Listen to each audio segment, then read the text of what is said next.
गौतम बुद्ध की कहानियां शिक्षा का एक बहुत बड़ा स्रोत हैं। अपने जीवन भर बुद्ध ने लोगों को एक अच्छा, खुशहाल और भक्तिमय जीवन जीने की शिक्षा दी। गौतम बुद्ध शांत स्वभाव के ज्ञानी पुरुष थे।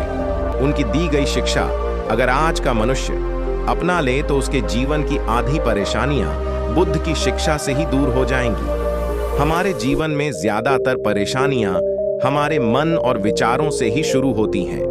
जैसा हमारे विचार होते हैं वैसे ही हमारा स्वभाव हो जाता है, और जैसा स्वभाव होता है वैसे ही हमारे कर्म होते हैं। जिस इंसान की सोच अच्छी होती है उसके कर्म अच्छे होते हैं, और जिसकी सोच बुरी होती है उसके कर्म भी बुरे होते हैं। आज गौतम बुद्ध की कहानी के जरिए आप समझेंगे कि जीवन में हमें किस तरह की सोच के साथ जीना चाहिए ताकि हम खुद को परेशानियों से दूर रख सके और बिना सर पैर के वाद विवाद में ना पड़ सके।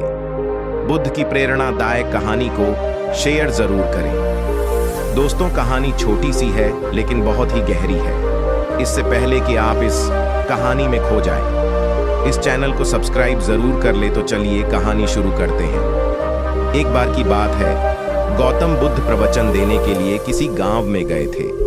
उस गांव में लगभग सभी लोग गौतम बुद्ध को बहुत मानते थे और उनके बताए सत्मार्ग के अनुसार जीवन जीते थे।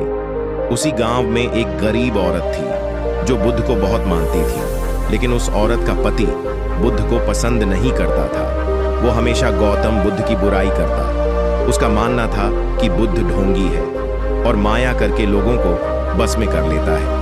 एक दिन उस औरत ने गौतम बुद्ध से बहुत प्रार्थना करी और उन्हें दिन का भोजन करने के लिए अपने घर बुला लिया।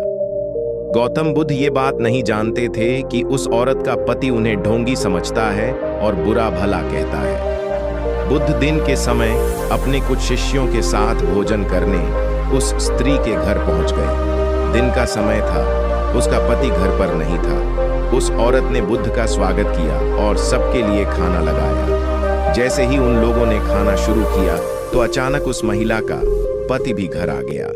अपने घर में गौतम बुद्ध को देख वो गुस्से से लाल हो गया। गुस्से में आकर उसने बुद्ध और उनके शिष्यों को बहुत बुरा भला बोला और उनके पास रखा भोजन भी फेंक दिया। गौतम बुद्ध ये सब देखकर सिर्फ मुस्कुरा रहे थे। जब उन्हें लगा कि उस व्यक्ति का गुस्सा कम हो गया है तो उन्होंने उसकी पत्नी को भोजन पर आमंत्रित करने के लिए धन्यवाद किया और मुस्कुराते हुए अपने शिष्यों के साथ वहां से चले गए। भगवान बुद्ध का ऐसा स्वभाव देखकर उस व्यक्ति को मन ही मन बहुत शर्मिंदगी महसूस होने लगी।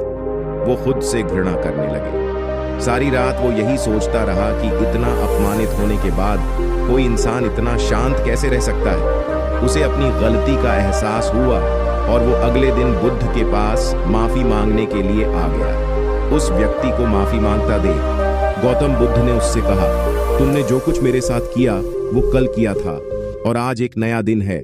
मैं बीते हुए कल को याद नहीं रखता, और जब मुझे याद ही नहीं है कि कल क्या हुआ तो तुम्हें उसके लिए माफी मांगने की भी कोई जरूरत नहीं है। गौतम बुद्ध की बातों ने उस व्यक्ति की आंखें खोल दी और वो उनका भक्त बन गया। जो लोग समझदार होते हैं वो कभी भी बीती हुई बातों में उलझे नहीं रहते। उनके लिए हर दिन नया होता है और वो अपने हर दिन की शुरुआत नए तरह से करते हैं। कुछ बातें ऐसी होती हैं जिन्हें भूलना बहुत जरूरी होता है, वरना वो बातें हमें अंदर ही अंदर खा जाती हैं।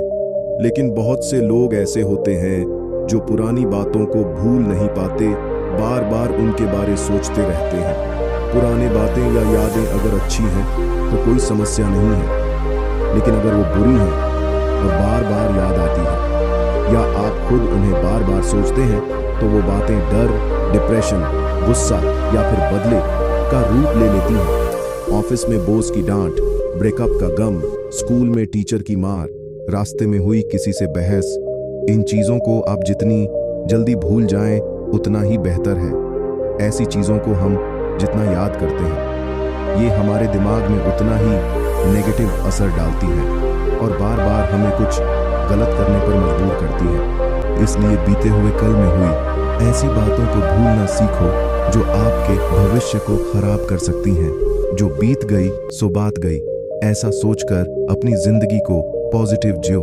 दोस्तों, आपको यह कहानी कैसी लगी कमेंट सेक्शन में जरूर बताएं और अच्छी लगी तो इस चैनल को सब्सक्राइब करना ना भूले। तो मिलते हैं अगली कहानी में, तब तक के लिए अपना ख्याल रखें। धन्यवाद।